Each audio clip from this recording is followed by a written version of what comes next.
emptiness in your life isn't because you don't have enough rights. You have all the rights there are. You have more than you should. And it isn't because you lack consumerist options. You have Amazon and pornography, man. You can get whatever you want whenever you want it. And if that's still not working, well, what are you missing? Well, maybe you're missing the opposite of that. A little bit of restraint, a little bit of sacrifice, some responsibility. Man, stop bullshit. If you really got a problem with your life, you'll change it. You're not tired of being broke. You're not tired of being stuck. You're not tired, because if you was tired, you would actually do some shit about it. I'm tired of everybody running around complaining as if you're on the receiving end of whatever this world wants to dump on you, and you don't have a choice. It's time to grow up, man. Excuses sound best to the person that's making them up. Anybody who is determined to do something, who wants something to be different, it will eventually be different. Everything around you is going to change as soon as you change the things around you. Change your mind, and everything about your bank account, your surroundings, your environment will all change. If you're creative enough, can you find the answer, yes or no? If you're determined enough, can you find the breakthrough, yes or no? Creativity, decisiveness, passion. These are the ultimate human resources. And when you engage these resources, you can get any other resource on earth. Stop telling yourself the story because you don't have the money, you don't have the time. That's bullshit. It's because you haven't committed yourself where you would burn your fucking boats. If you want to take the fucking island, burn your fucking boats, and you will take the island, because people, when they're going to either die or succeed, tend to succeed. But most of us give ourselves a way out, and that's why we don't have what we want.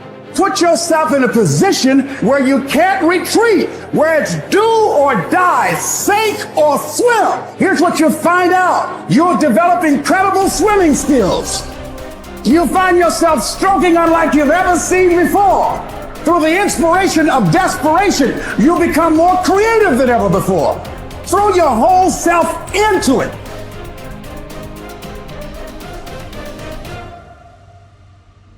I'm talking about grit. I'm talking about endurance. Just having more stamina than they got.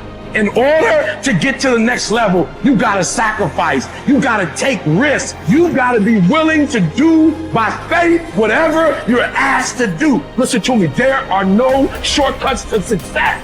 There are no discounts to success. It's always sweat. It's always blood. It's always tears. You always have to give all to be the best. Yes, it's hard, but I ask for it, and I'll do whatever it takes to maintain it. It is not easy, but I'm not about to quit.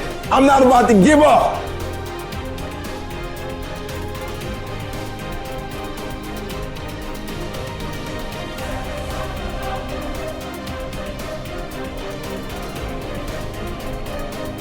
If you've explicitly formulated a set of goals and you're pursuing them, then you've adopted the responsibility to act in a certain manner to make those goals realize themselves. That's responsibility that you've adopted rather than responsibility that's being imposed on you, assuming that you've thought through the goals and you find your spirit in harmony with those goals. You can consult your resentment. I think that's a very useful step. If you find yourself angry and bitter about the things that you are responsible for doing, then that's an indication that you might be operating under some unhealthy compulsion, that you're rebelling, and that's the reason for the resentment against the insistence that you act in a certain way. Although it's also possible that you're just immature and that you're rebelling against the discipline that's necessary to attain the goals that you genuinely do want to attain and that are valid and that you are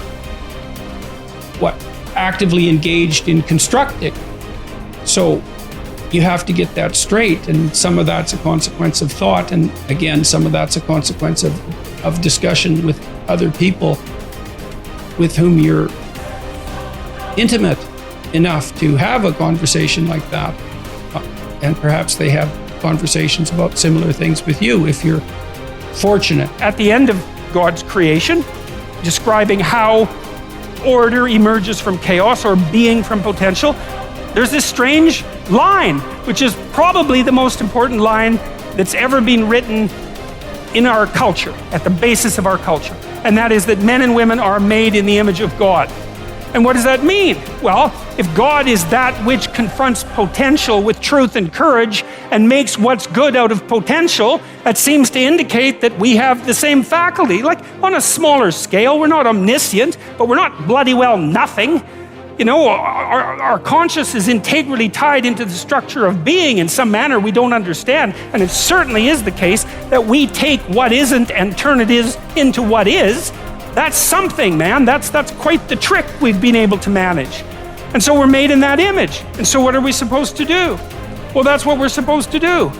We're supposed to type our letters and make our phrases and construct our sentences and build our paragraphs and put our chapters together and make our books and communicate to people and straighten out the damn culture and constrain the malevolence and ignorance that besets each of us and push nature back and extend ourselves out into the unknown and confront the potential that's there in the illimitable quantities and make the world better than it could be otherwise.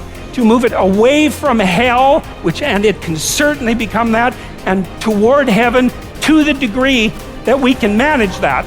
And that is a good enough goal. That's the thing.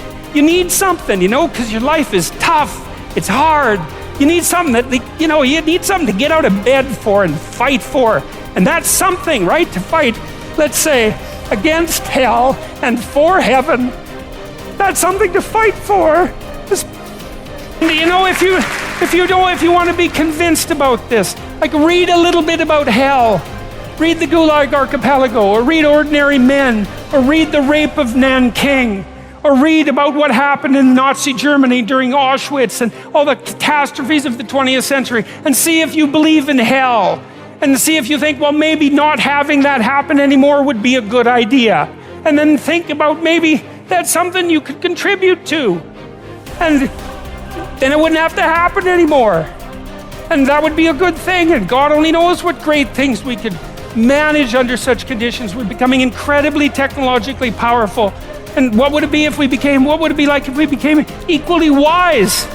Well, that would really be something. God only knows what we could manage in the next 20 years or the next 100 years, We're running at 40%, most of us, because we're half in and half out.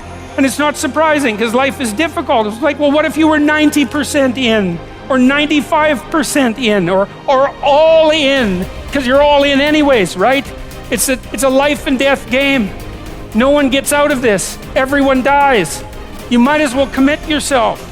And you might as well commit yourself to the highest good that you can attain, because why not? It'll imbue your life with meaning. It's hard, the responsibility's there, but all the meaning's in the responsibility, and that'll make your life better. It'll make your family's life better. And it should make your culture better. Maybe it make the world better. It's like, that'll justify your damn miserable existence at 3 o'clock in the morning when you're wondering what the hell you're doing here.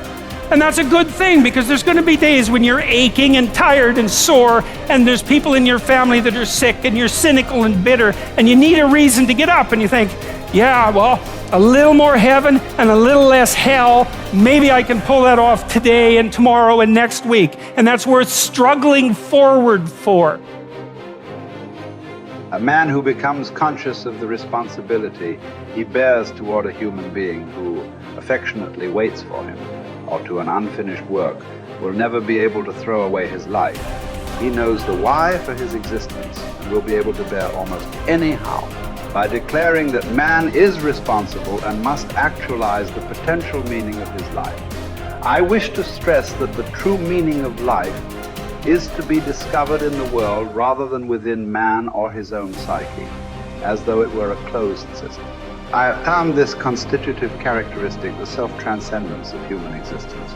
It denotes the fact that being human always points and is directed to something or someone other than oneself. Be it a meaning to fulfill or another human being to encounter, the more one forgets himself. By giving himself to a cause to serve or another person to love, the more human he is and the more he actualizes himself. What is called self-actualization is not an attainable aim at all, for the simple reason that the more one would strive for it, the more he would miss it.